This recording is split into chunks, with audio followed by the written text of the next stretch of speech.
Olá pessoal, tudo bem com vocês? Aqui quem está falando é Mirielle Ribeiro e hoje nós vamos dar continuidade à resolução de prova do CAP 2019 na área de contabilidade, mais precisamente na prova amarela. Continuando aqui na questão 21, assinale a opção que não apresenta uma receita de capital. Bom, aí como eu já conversei com vocês, o que eu espero e o que eu aconselho é que vocês grifem aí as partes importantes do enunciado da questão. No caso aqui é o não, ele quer aquela opção que não é uma receita de capital. Para você estar acertando essa questão, e eu já até comentei em aulas de orçamento público, você teria que estar sabendo quais são as receitas correntes, as receitas de capital, as despesas correntes e as despesas de capital. Bom, obviamente ele quer as receita, o que não é uma receita de capital. Então aqui tecnicamente, aqui para acertar a questão, você não precisaria saber as correntes, né, receitas e despesas correntes. Mas obviamente, se você sabe um, você tem que saber os outros. Então o que eu coloquei lá nas aulas, né?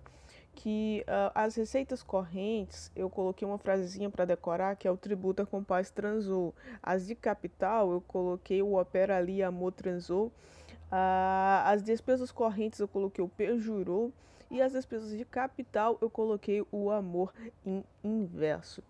Aí o que eu fiz além disso lá também na aula de orçamento, e eu aconselho que dê uma olhadinha lá. Eu coloquei cada quadrinho correspondente de receita corrente e de capital e despesa corrente de capital, eu coloquei a frase em amarelinho e o resto aí da nomenclatura, beleza? Então, aí as correntes, né, vão ser receitas tributárias, contribuições, patrimoniais, agropecuárias, industriais, serviços, transferências correntes, outras receitas correntes. E aí, justamente o que a gente está querendo saber, que receitas de capital. No caso, ele quer as que não são, né? Mas as que são é as operações de créditos, alienações, amortizações, transferência de capital, outras receitas de capital. Tá? Então, o que ele está querendo dizer lá na questão? Que tudo aquilo que não se enquadrar aqui nesse quadrinho da esquerda, o quadrinho de baixo, tudo aquilo que não se enquadrar nesse quadro aqui é o que ele quer. Aí vai continuando aqui, né? Já comecei a ler mesmo, então vamos ler aqui quais seriam as despesas correntes. A pessoal em encargos sociais, os juros e encargos da dívida, outras despesas correntes. Aí a gente vai para o quadrinho de baixo da direita para as despesas de capital, que seriam as amortizações, os investimentos e as inversões financeiras.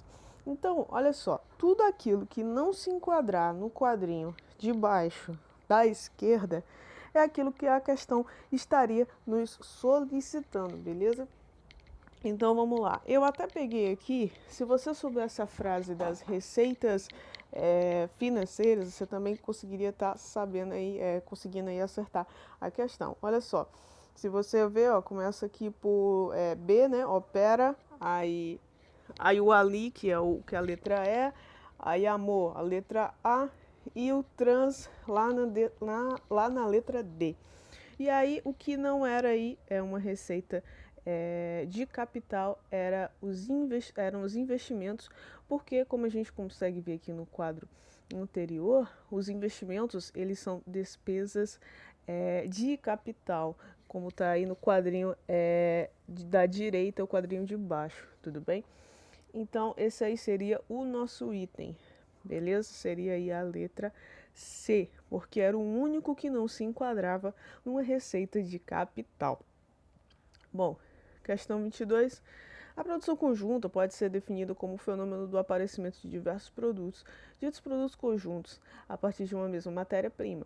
Em relação aos produtos conjuntos, assinale a opção correta. Bom, para quem não sabe, a produção conjunta é mais ou menos isso aí que tem, né? Claro que tem uma conceituação mais simplificada, vai mais além do que isso que está no enunciado. Mas se eu fosse aqui dar uma explicação mais rápida para vocês, seria a produção de um produto, por exemplo, cana-de-açúcar, e dessa cana-de-açúcar eu posso fazer diversos produtos. Se eu não me engano, a gente pode fazer etanol, pode fazer açúcar, álcool, né? Então, até o momento que eu faço esse processo de cisão e de divisão desse produto para distribuição do que eu posso fazer com ele, até esse momento, seria aí um custo conjunto, uma produção conjunta. Por quê? Eu faço diversos produtos, mas a priori os custos deles é, é feito de uma forma conjunta, como o próprio nome diz. Até o momento da plantação, da colheita, talvez até um momento de preparo. E aí, a partir de então, nesse momento de cisão, eu pego essa matéria-prima e distribuo para os seus correspondentes materiais, né, que serão o produto futuro, tudo bem? Então, até esse momento aí seria um custo conjunto. A posteriori, tudo que for atribuído aí a esse bem, vai virar, essa parte aqui vai virar etanol da cana, essa outra aqui álcool, essa outra aqui açúcar. Então, tudo que vier após essa separação vai ser um custo separado e não mais conjunto, tá? Então, aqui ele quer a resposta correta e você marca aí aqui para não esquecer aí, ter que ler tudo de novo. E vamos para a letra A. As perdas de material podem ser normais ou anormais. Sim, isso é verdade. As perdas elas podem ser tanto normais ou podem ser também anormais. Por exemplo, de normais. Quando é normal, eu já coloco no custo do produto, tudo bem? Porque aquilo é um padrão, aquilo sempre está ocorrendo. Dá um exemplo de que você faz calça jeans e você sabe que para cada calça você acaba perdendo aí meio metro de tecido para fazer essa calça. Então, como você sabe que toda calça você vai ter essa perda, você já classifica ela como uma perda padrão, uma perda normal, beleza? Não foi uma coisa involuntária, em si uma coisa que você sabe que sempre vai estar ali eventualmente ocorrendo, tudo bem? Aí podem também ser anormais, que são aquelas que, assim, ao contrário das normais, elas vão ser involuntárias e nem sempre aí vão estar ocorrendo. Por exemplo, uma perda de material, o mau uso das máquinas, uma falta de experiência até da mão de obra pode ocorrer, tudo bem? Enchentes, não sei se eu já falei, mas enchentes, incêndios, enfim. Aí vamos continuando. As perdas anormais são inerentes à tecnologia de produção empregada e são incorporadas ao custo do produto fabricado. Ele tirou essa partezinha aqui bem especificamente do livro do Eliseu Martins. E essa questão, ela está equivocada, esse item, no caso, está equivocado. Até o momento aí da incorporação, porque ela não vai para o custo do produto fabricado, como a gente já falou, as anormais. Eu falei que as normais vão para o custo do produto fabricado, mas as anormais, elas vão para o resultado do exercício como despesa, beleza? Então, por isso que esse item aí estaria equivocado. Aí vamos para a letra B. As sucatas são itens de venda esporádica, cujo valor de venda não pode ser determinado no momento em que surgem na produção. Beleza. E a receita advinda de sua comercialização deve ser registrada como redução dos custos de produção. Aí não, galera. Essa parte aqui do registro dela como redução dos custos de produção não são para as sucatas, são para os subprodutos, tá? Mas até esse momento aí estava tudo certinho. No caso aqui, para o item ficar correto, deveria ter aqui que as sucatas elas vão para o resultado do exercício como outras receitas operacionais, tá? No caso da venda. Tudo bem? Então, é por isso que esse item está equivocado. Letra C. Os subprodutos surgem dos processos fabris normais da empresa. Sim, eles são produtos ali secundários. Temos os coprodutos, os subprodutos e as sucatas, né? Como a gente vê lá na contabilidade de custos. Os coprodutos são aqueles produtos que são principais, né? Tem um faturamento principal na empresa. E os subprodutos, eles surgem do processo, como ele fala aqui, normal de fabricação, mas eles são aqueles produtos que têm um menor valor dentro da organização, são produtos secundários. E as sucatas, o que a gente acabou de ver aí, é o que sobrou mesmo, é o remanescente aí do processo de fabricação, tudo bem? E tem um outro tratamento que a gente está vendo aí no decorrer das questões. Então vamos continuando. Os subprodutos surgem dos processos fabris normais da empresa, como eu falei, sim, possuem mercado de venda estável e podem representar uma venda estável, assim, bem secundária, tá? E podem representar uma parcela significativa do faturamento da empresa. Nunca que ele vai ser uma parcela significativa da empresa, tá? Porque se fosse, ele seria um coproduto e não um subproduto, tudo bem? Então, não poderia aí ter essa... Até certo ponto estava tudo indo muito bem. Aí essa parte aí é significativa, o faturamento da empresa, isso aí realmente está equivocado. Letra D. Por se originarem de desperdícios ocorridos na atividade fabril, tanto os subprodutos quanto as sucatas não recebem custos de produção. Bom, isso aqui é uma verdade, tudo bem? O que eu vou aconselhar aqui para vocês, porque às vezes não é nem porque você não saiba o que o item está pedindo. Às vezes é uma questão mesmo de português, tudo bem? Você podia começar aqui pelo final, né? Os subprodutos, quanto às sucatas, não recebem custos de produção por se originar. Aí volta para o começo, por se originarem de desperdícios ocorridos na atividade fabril, tá? Então, às vezes você trocando aí, o entendimento seja melhor para você, não sei, tá? Já que essa leitura aí de forma direta, talvez você não tenha entendido, enfim. Se acontecer esse tipo de coisa, eu aconselho você inverter aí, porque às vezes faz mais sentido, tá? Então, o que ele está querendo dizer aqui? Que os subprodutos e as sucatas não recebem custos de produção porque eles se originam de desperdícios ocorridos na atividade fabril. E isso está correto e esse é o nosso item. Por que que ele não é registrado pelo custo, nem o subproduto, nem a sucata? Bom, ocorre que o subproduto ele é registrado na contabilidade, no patrimônio, pelo preço que ele pode ser vendido.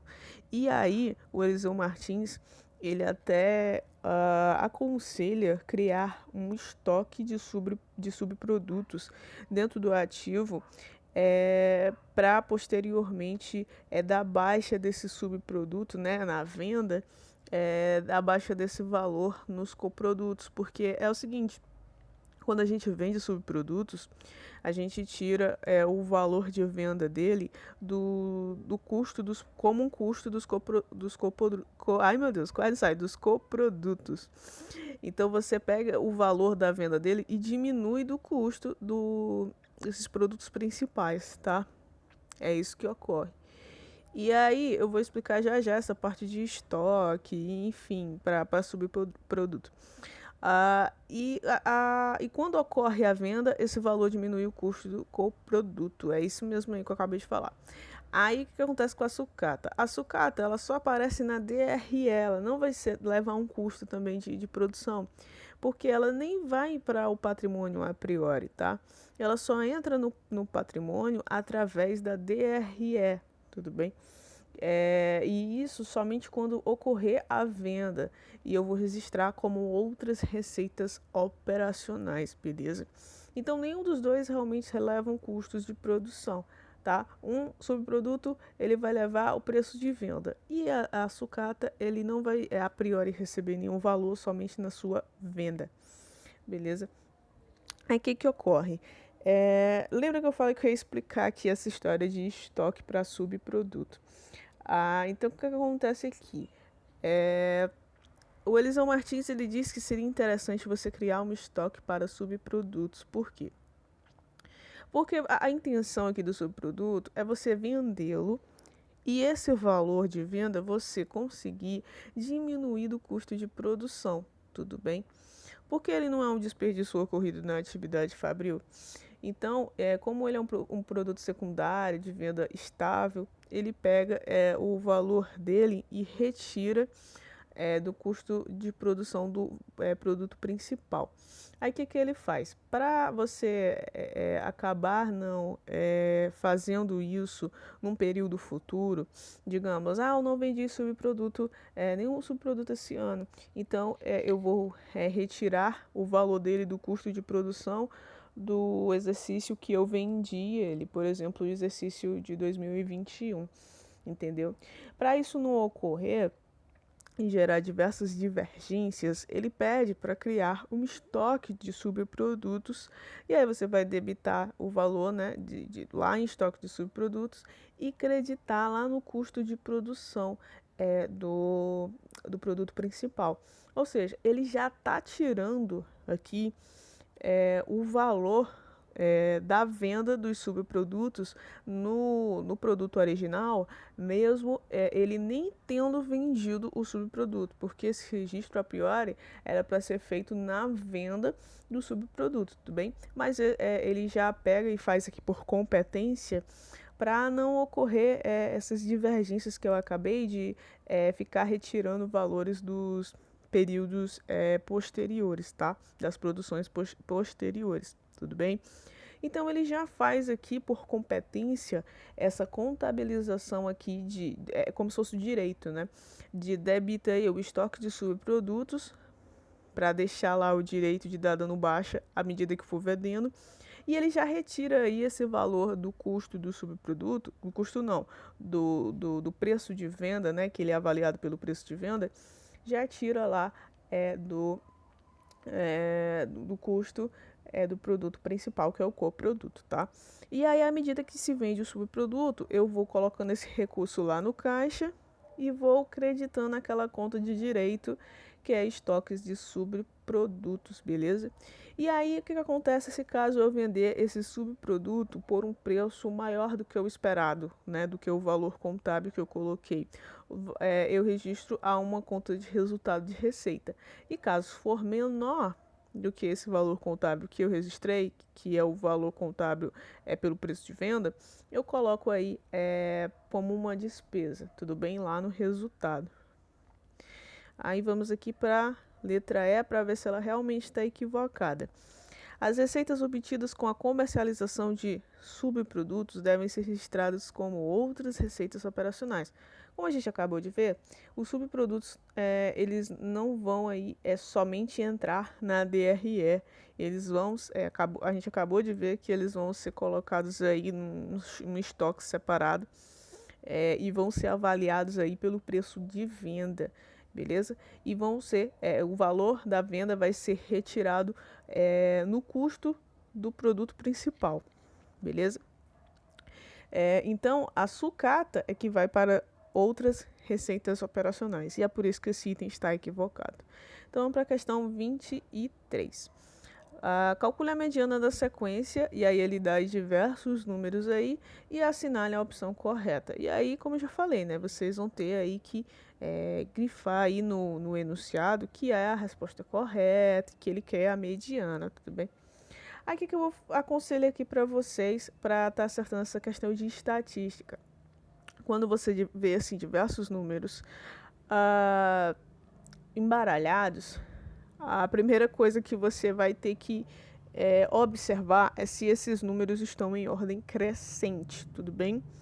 Então, se eles não tiverem, você já tem que fazer um roll com esses mesmos números de forma crescente, tudo bem? E à medida que eles forem se repetindo, vocês colocam também os valores repetidos. Então aí, ó, peguei e já fui ticando aqui, que é o que vocês têm que fazer quando vocês forem escrevendo aí o roll. E aí, coloquei já o roll, ó, bonitinho aqui também. Aí temos dois números 2, um 3, três números 5, dois números 6, aí um 8 e um 9. E esse roll vai possuir 10 números. Para que a gente precisa saber a quantidade de números que esse roll possui? Porque eu tenho que saber se é par ou se é ímpar. Porque ele quer a mediana, não é verdade? E a mediana é o que? O valor do meio. Para eu encontrar o valor do meio, eu vou precisar aí primeiro organizar os números em rol e a posteriori eu vou precisar saber se o total de números é par ou ímpar. Porque se for par, o cálculo vai ser feito de um jeito. Se for ímpar, o cálculo vai ser feito de outro jeito. Claro, dependendo do rol, do tamanho do rol, se é pequeno, às vezes eu não preciso nem estar fazendo, a maioria das vezes, eu não preciso estar fazendo o cálculo para saber a mediana, porque vai ser o valor do meio, vai ser aquele valor que vai separar os números da direita em um grupo e os números da esquerda em um grupo, e os dois grupos vão ter que ter o mesmo valor, e o valor ali, né, esse valor central vai ser o valor que divide aí esses dois grupos aí em totais iguais, tudo bem? Então, isso se for ímpar, né? Mas, claro, tem cálculo também, se você quiser fazer e tudo, para ter mais credibilidade, né, na sua resposta. Mas, se for par, você também pode fazer observando. Só que eu prefiro fazer no cálculo, porque eu acredito que, como eu falei, tenha mais credibilidade do que fazer só no olho, tá? Então, eu coloquei aqui a resolução por cálculo, beleza? Então, como é um rol par, então fica um pouquinho mais complicado da gente saber qual seria a mediana aqui, mas nem tanto, porque a gente vai utilizar essas duas fórmulas aqui. A primeira que a gente vai utilizar é a n, que é o total de números do rol dividido por 2. Isso para quê? Porque é o seguinte, quando o número é par, é como se ele tivesse dois valores do meio, tudo bem?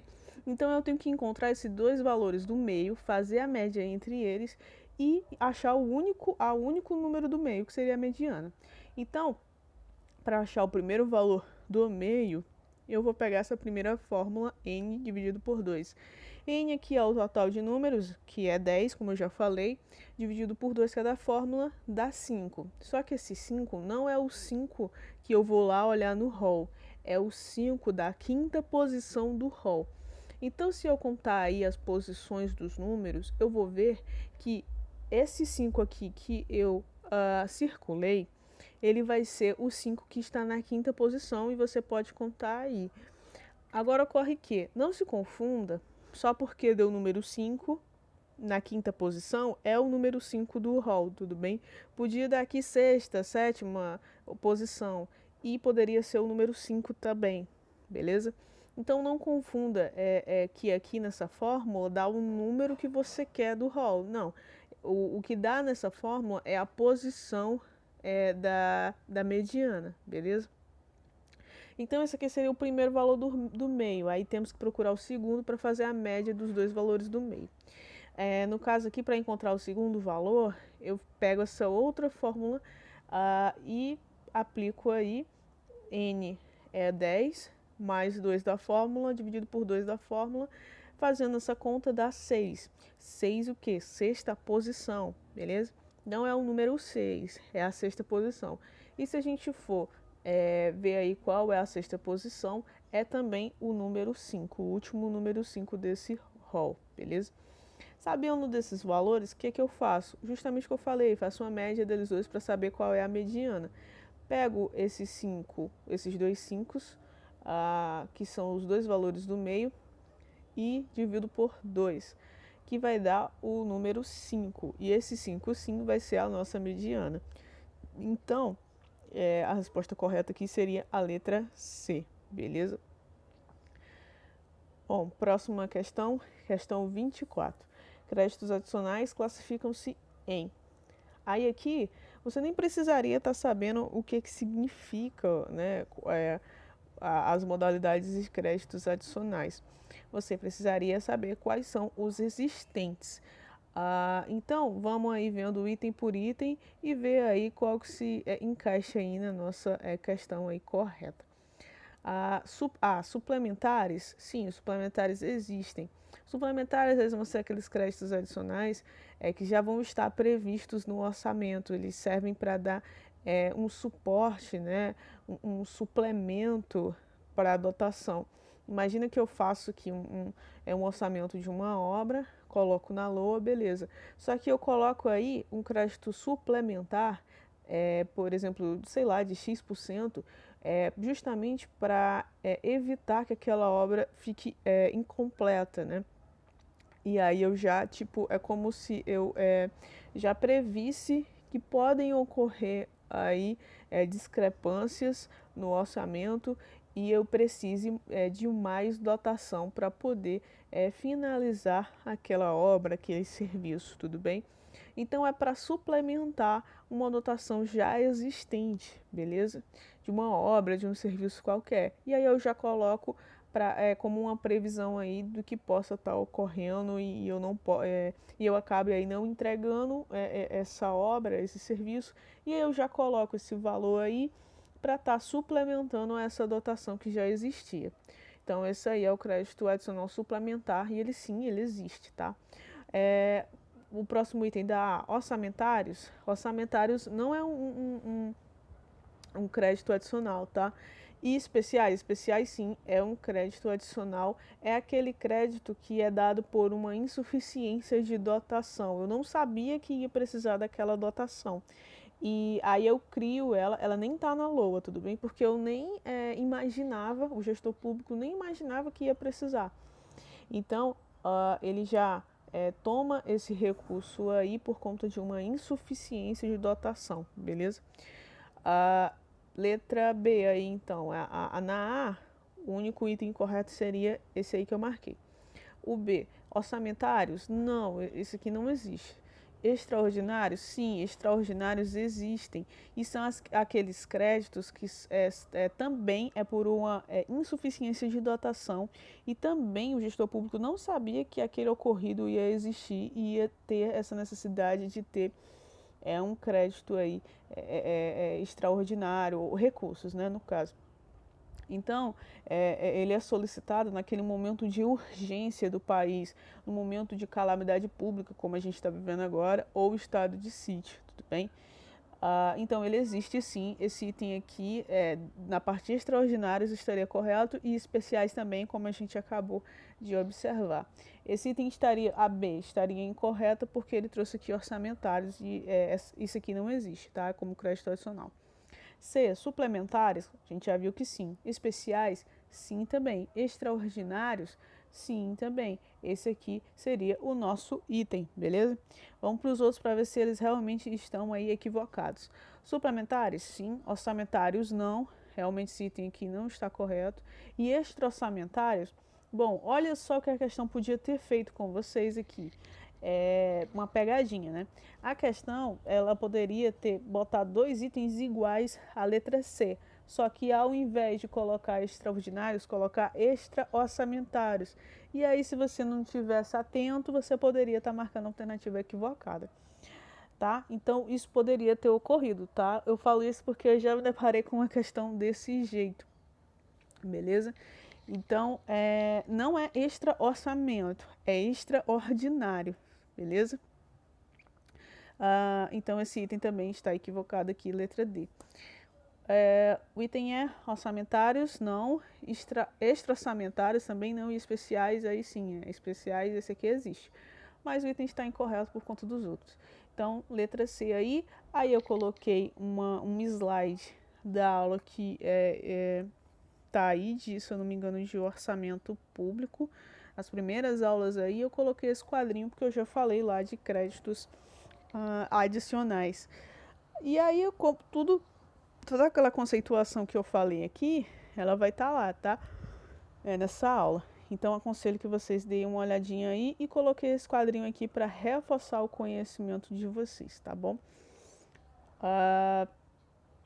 Próxima questão, questão 25. Assinale a opção correta sobre departamentalização. Aí tem o item A. Aí você, né, coloca aqui, né, obviamente, primeiro qual é o assunto e qual a questão que ele quer aqui, se é correta ou se é incorreta. Aí a letra A. Departamento é a unidade mínima de acumulação de custos indiretos. Não o departamento, e sim o centro de custos, beleza?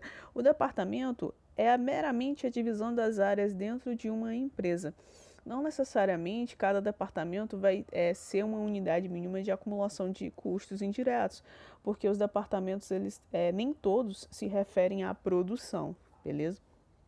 Então, esse aqui é o conceito de centro de custos. Esse item está correto por causa disso. A letra B. A departamentalização busca a distribuição racional dos custos diretos de produção. Não, são os custos indiretos, tudo bem? Distribuição racional dos custos indiretos, não os diretos, porque os diretos eu já aloco diretamente aos produtos. Os indiretos é que vão precisar aí de um critério. Letra C.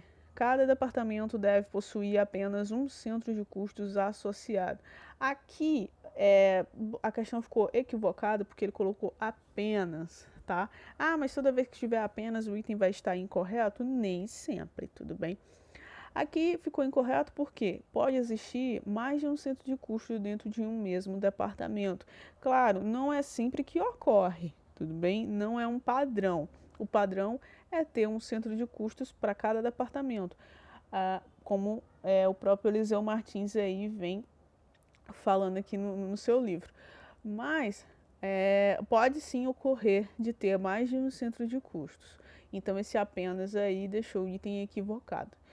A letra D. Os custos dos departamentos de produção devem ser transferidos diretamente para os departamentos de serviços. Aqui ele quis brincar com você, porque ele trocou as conceituações. Onde está a produção era para estar serviço, e onde está serviço era para estar produção. Então a leitura correta seria: os custos dos departamentos de serviço devem ser transferidos diretamente para os departamentos de produção. Tudo bem?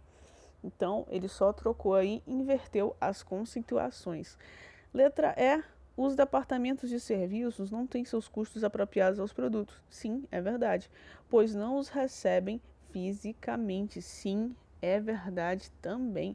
Os custos dos departamentos de serviços não são alocados aos produtos por falta de critério, e sim aos departamentos, tá? Então, nesse item aqui, deixe isso bem claro. Por exemplo, você tem um departamento aí de serviço de contabilidade. Esse departamento de serviço, ele presta esse serviço de contabilidade para diversos outros departamentos, inclusive para o de produção. Mas, relacionado à produção, ele não recebe produto em si. Ele faz a contabilidade dele, presta o serviço e o seu custo, ele não vai para o produto diretamente, porque falta um critério. E sim vai para o departamento de produção correspondente, tudo bem? Então, não confunda isso aí que o custo do serviço vai para o produto, tá? Ele não vai para o produto, ele vai para o departamento. Pode ter pegadinhas falando sobre isso aí, você acaba caindo aí por uma falta aí de conhecimento do assunto, tá? Então, dê uma olhadinha no livro aqui do Eliseu Martins, que tem nessa parte aqui de departamentalização, deixa muito claro isso aqui numa leitura, beleza? Item correto aí é o E. Questão 26. Como se denomina o estágio da receita pública em que são pagos os tributos ou diversas receitas ao agente arrecadador? Bom, aqui, como eu falei, grifa o que ele está querendo dizer. Obviamente, para acertar essa questão, você teria aí que estar sabendo os estágios da receita. Mas o que acontece? Se você soubesse os estágios aí da despesa, você poderia estar tirando a B e a C, porque liquidação e pagamento é estágio de despesa, beleza? Então aí você ficaria aí com 3 itens aí somente para poder estar acertando essa questão, beleza? Aí, obviamente, agora você deveria sim estar sabendo aí os estágios da receita, que é a previsão, lançamento, arrecadação e recolhimento. Como eu já falei em outras questões, tanto na receita como na despesa, a previsão para a receita e a fixação para a despesa não são, por alguns autores, considerados estágios da receita ou da despesa. Então, muitos itens aí, muitas questões, elas podem não vir aí estar falando sobre nem previsão e nem fixação, tá bom? Mas não vai ser um item equivocado, vide uma questão que a gente viu aí nas correções aí anteriores, tudo bem? Então, vamos ver aqui se lançamento se enquadraria nessa conceituação aqui que ele trouxe. Que são o estágio que ele quer é aquele que paga o tributo ao agente arrecadador. Vamos ver se lançamento seria isso. Bom, a gente já sabe e consegue observar que lançamento não é isso aí, porque o lançamento é aquela parte em que o gestor público ele reconhece, ou seja, é como se ele fizesse uma provisão do direito de recebimento de uma receita por conta da ocorrência do fato gerador. Fulano de tal comprou um carro. Poxa, então eu já coloco aqui o lançamento que vai ter um IPVA por ele possuir esse carro aí. Então ele já reconhece o gestor público reconhece essa receita por conta da ocorrência do fato gerador aí de você possuir um carro no seu nome, tudo bem? Isso aí seria o lançamento. Claro, aí tem diversos tipos de lançamento, diversos tipos de reconhecimento dessa receita, que é por homologação, declaração e também por declaração, homologação e o que mais, meu Deus? E por ofício, tá? Então, existem 3 tipos aí. Só que aí a gente não vai estar falando deles agora, que não é o momento aqui dessa questão, mas tem aula aí, tudo bem? Então, você dê uma olhada para ter um melhor entendimento. Aí vamos ver se é recolhimento. Vamos ver se esse estágio aqui seria o nosso item. Recolhimento, como a gente consegue ver aí no PLAR aí em cima, é a última fase do estágio da receita. E essa fase aqui é aquele momento em que os recursos públicos eles estão entrando no caixa dos cofres públicos, né, nos cofres públicos, efetivamente, tudo bem? Efetiva entrada dos recursos nos cofres públicos. Então, ele quer o item que eu estaria passando primeiro para o agente arrecadador, para depois esse agente arrecadador estar passando para o Estado. Recolhimento, como é o último estágio, não é a nossa questão, e sim o item E, que é a parte de arrecadação, beleza?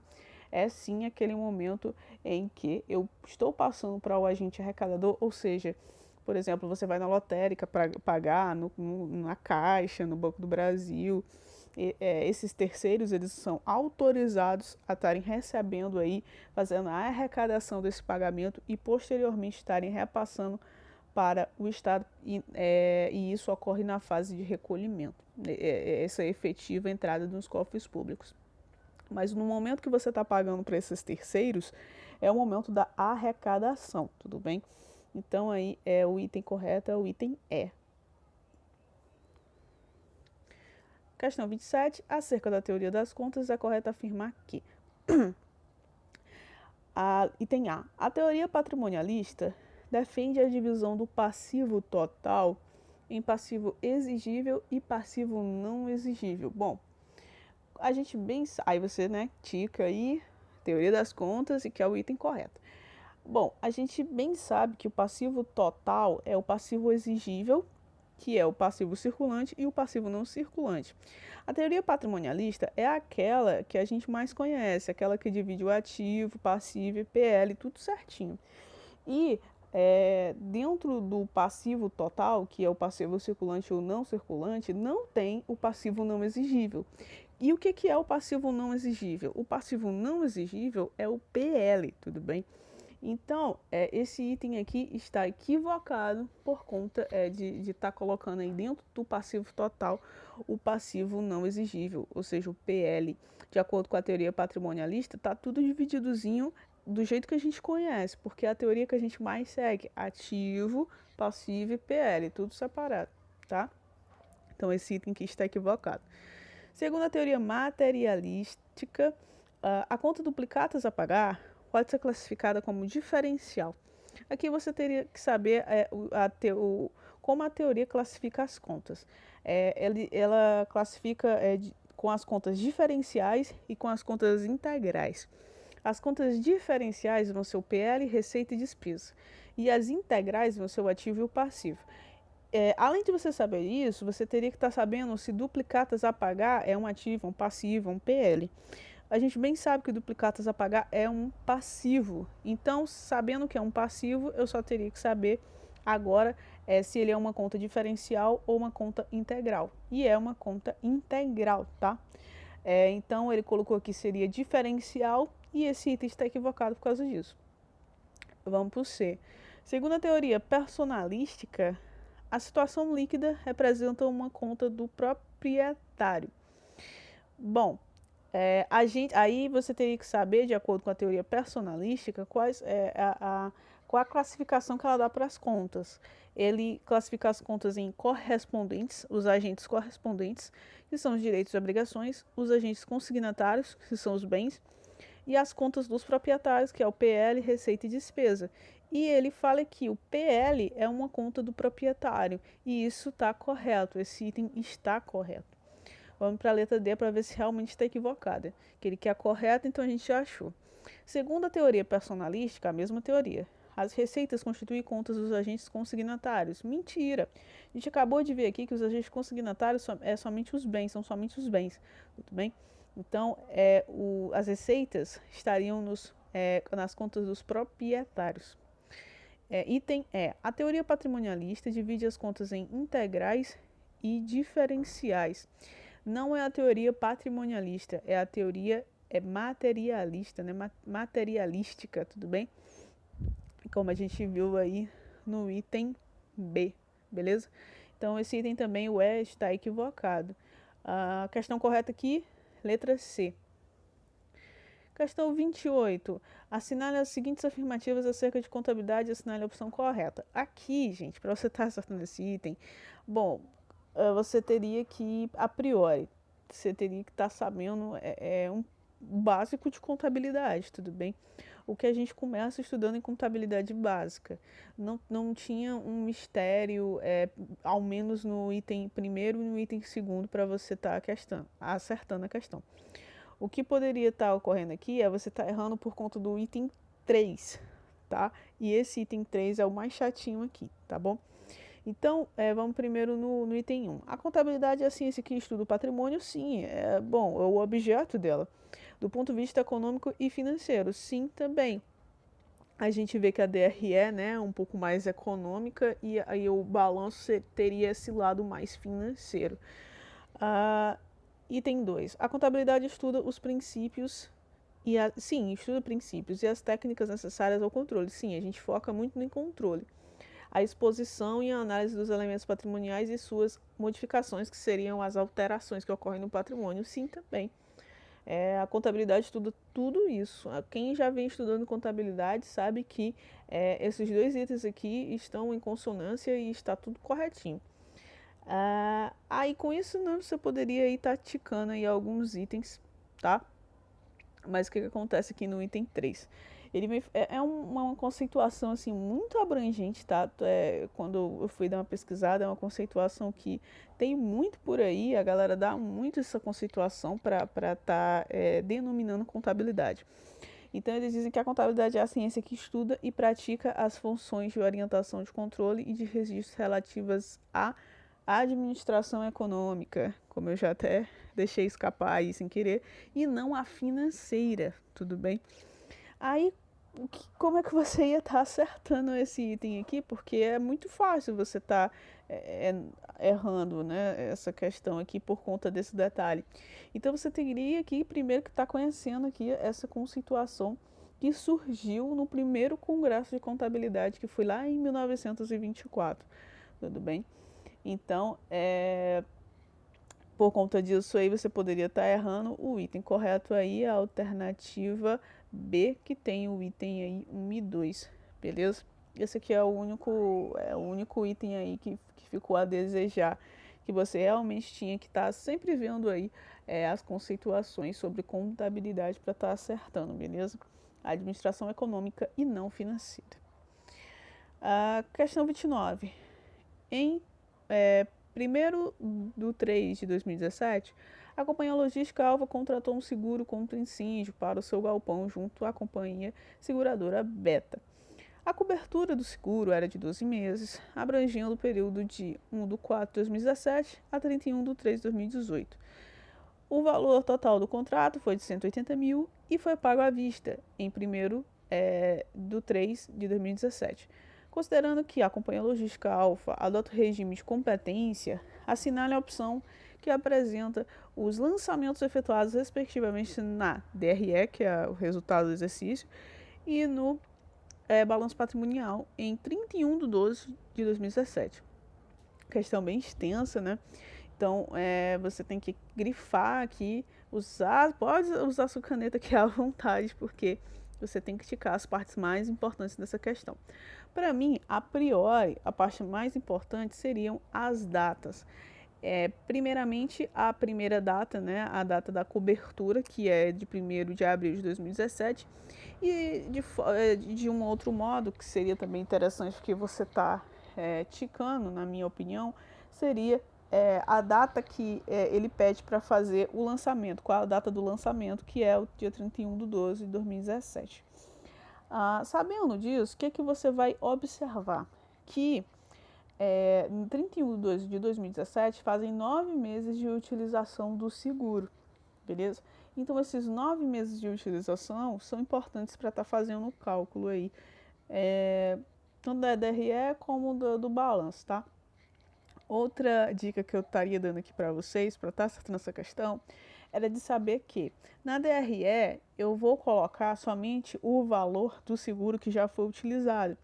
E no balanço patrimonial eu vou colocar somente o valor do seguro a apropriar ou a recuperar. É aquela parte do seguro que eu ainda não utilizei. Ou seja, eu utilizei 9 meses aí, ficou o quê? O mês 10, o 11 e o 12 aí para utilizar. 3 meses aí que não utilizou o seguro. O valor desses 3 meses é o que vai para o balanço patrimonial. Sabendo disso, você já poderia estar dando uma olhada nos itens e tirar o item da jogada. Porque ele diz aqui que não há lançamento no balanço patrimonial. Isso é uma mentira, porque a gente acabou de ver que no balanço patrimonial vai aquela parte que ainda não foi utilizada do seguro. E a gente também acabou de ver que ainda restam 3 meses de utilização do seguro. Então não há possibilidade de não ter um lançamento do balanço patrimonial, sendo que sim tem ainda cobertura do seguro a apropriar, beleza? 3 meses aí, tudo bem? Outra coisa que você poderia estar fazendo, mas que nessa questão não cabe, era ver aqui se tinha um ativo não circulante nessa questão, lá no balanço patrimonial. Por quê? Ele acaba dizendo aqui que a cobertura do seguro era de 12 meses. Então não caberia aqui ativo não circulante, justamente por conta aí do prazo, né, que é 12 meses ainda. E para ser não circulante, tem o final do período mais 12 meses, tudo bem? A referência.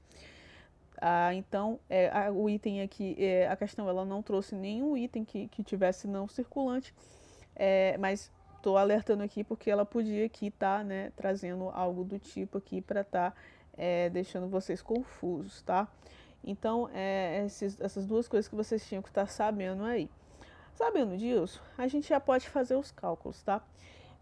A priori, eu recomendo saber o quê? Qual o valor mensal da cobertura desse seguro. Então, você pega o valor que foi pago, que foi 180 mil, e divide por 12, tá? Que são os meses totais de meses da cobertura, que dá 15 mil por mês. Você sabendo disso, você consegue saber quanto que foi utilizado nos 9 meses de utilização desse seguro. Então você pega os 9 meses dessa utilização e multiplica por 15 mil, que é o valor por mês aí do seguro. E dá 135 mil que vai ser registrado na DRE. Por quê? A DRE é a parte do seguro que já foi utilizado, tá? Você coloca isso lá. Sabendo disso, você já vai para o item D. E aí você nem precisaria estar mais fazendo cálculos aí, tá? Mas como o cálculo é bem simplificado, você, para saber o restante que falta de utilização, você pega o valor total do seguro que foi pago, 180, e diminui pelo que já foi utilizado, que é os 135 que a gente acabou de achar. E aí você acha 45 mil que vai lá para o ativo circulante. Tudo bem? Que são os 3 meses aí que está faltando. Beleza, aí você já poderia estar marcando o item D, né? Mas o que acontece? Coloquei aqui a contabilização direitinho, porque vai que, né, alguma questão posteriormente cobre isso.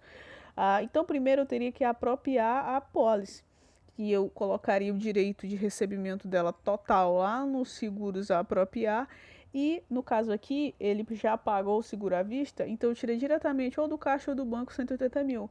Mas se caso não tivesse pago à vista, eu teria que colocar alguma conta, né? Seguros a pagar como credora lá do passivo circulante, beleza? mas aqui como foi caixa ou banco, já coloco desse jeito. E a segunda forma, a segunda contabilização, seria pelo apropriação mensal das parcelas do seguro. Aqui eu já coloquei o valor total, mas mês a mês você tem que ir apropriando 15 mil, 15 mil, 15 mil, 15 mil, tudo bem? Então, todo mês você teria que estar fazendo aí despesa com seguro, que é reconhecer uma despesa da utilização desse seguro e creditar os seguros a apropriar, beleza? Aquela conta lá que a gente criou no ativo como um direito, tudo bem? E aí você vai dando baixa nesse direito de recebimento desse seguro aí, beleza? E aí essa aí seria a contabilização. Então, como eu falei, item correto aí, item D. Última questão, de acordo com a Lei 6.404, Lei das Sociedades por Ações, assinale a opção correta sobre a obrigatoriedade das demonstrações contábeis. Tica e o item que ele quer, que é o item correto. Então vamos lá. Letra A. O balanço patrimonial é obrigatório para as companhias abertas, sendo facultativo para as companhias fechadas com patrimônio líquido na data do balanço inferior a 2 milhões. Aí você pensa comigo, tu já viu balanço patrimonial facultativo? Nunca vi. E outra, esse item já estaria incorreto por causa disso, né? E outra, essa aqui, gente, é a conceituação da DFC, tudo bem? Então, se você trocasse aqui balanço patrimonial por demonstração do fluxo de caixa, aí esse item estaria correto, mas no caso aqui está incorreto, por conta aí de ser balanço patrimonial, e não é. Aí vamos para B. A demonstração do resultado abrangente, bom, se você quiser, você não precisa nem terminar de ler, tá? Por quê? E eu nem vou. Por quê?